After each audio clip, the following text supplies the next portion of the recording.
Capítulo 10. E sucedeu, depois, que veio a falecer o rei dos filhos de Amon, e Anum, seu filho, começou a reinar em seu lugar. Então disse Davi: Usarei de benevolência para com Anum, filho de Naás, assim como seu pai usou de benevolência para comigo. Por conseguinte, Davi mandou por intermédio dos seus servos consolá-lo pelo seu pai. E os servos de Davi passaram a entrar na terra dos filhos de Amon. No entanto, os príncipes dos filhos de Amon disseram a Anum, seu senhor: Está Davi honrando teu pai aos teus olhos, enviando-te consoladores? Não é para reconhecer a cidade e espioná-la, e para subvertê-la que Davi te enviou os seus servos? Anum tomou, pois, os servos de Davi e raspou-lhes metade das suas barbas e cortou-lhes as roupas pelo meio, até as suas nádegas, e mandou-os embora.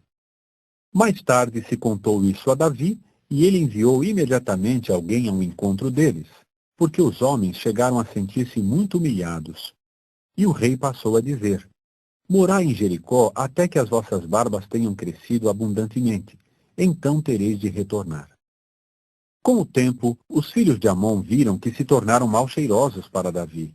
E os filhos de Amon passaram a mandar contratar sírios de Bet-Reob e sírios de Zobá, 20.000 homens a pé, e o rei de Maacá, 1.000 homens, e Estobe, 12.000 homens. Quando Davi ouviu isso, então enviou Joabe e todo o exército e os poderosos. E os filhos de Amon começaram a sair e a pôr-se em formação de batalha à entrada do portão. Também os sírios de Zobá e de Reob, e Estobe e Maacá à parte, no campo aberto. Quando Joabe viu que as cargas da batalha vieram a ser contra ele da frente e da retaguarda, escolheu imediatamente alguns dentre todos os homens seletos de Israel e os pôs em formação para enfrentar os sírios. E o resto do povo ele entregou na mão de Abisai, seu irmão, para que os pusesse em formação para enfrentar os filhos de Amon. E prosseguiu, dizendo: Se os sírios se tornarem fortes demais para mim, então terás de servir-me de salvação. Mas, se os próprios filhos de Amon se tornarem fortes demais para ti, então eu terei de ir salvar-te. Sê forte, para que nos mostremos corajosos a favor do nosso povo e a favor das cidades de nosso Deus. E quanto a Jeová, fará o que for bom aos seus próprios olhos. Então Joabe e o povo com ele avançaram para a batalha contra os sírios, e estes se puseram em fuga diante dele.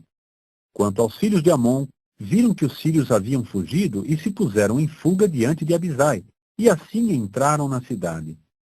Depois, Joabe voltou dos filhos de Amon e veio a Jerusalém. Quando os sírios viram que tinham sido derrotados diante de Israel, passaram a juntar-se. Portanto, Hadadezer mandou trazer os sírios que havia na região do rio. E eles vieram então a Elão, tendo na sua frente Sobaque, o chefe do exército de Hadadezer. Quando Davi foi informado disso, ajuntou imediatamente todo o Israel e atravessou o Jordão e chegou a Elão. Os sírios puseram-se então em formação para enfrentar Davi e começaram a lutar contra ele. E os sírios puseram-se em fuga diante de Israel. E Davi chegou a matar dos sírios 700 condutores de carros e 40.000 cavaleiros. E a Sobaque, chefe do exército deles, ele golpeou de modo que morreu ali. Quando todos os reis, servos de Hadadezer, viram que tinham sido derrotados diante de Israel, fizeram prontamente paz com Israel e começaram a servi-los. E os sírios tinham medo de salvar novamente os filhos de Amon.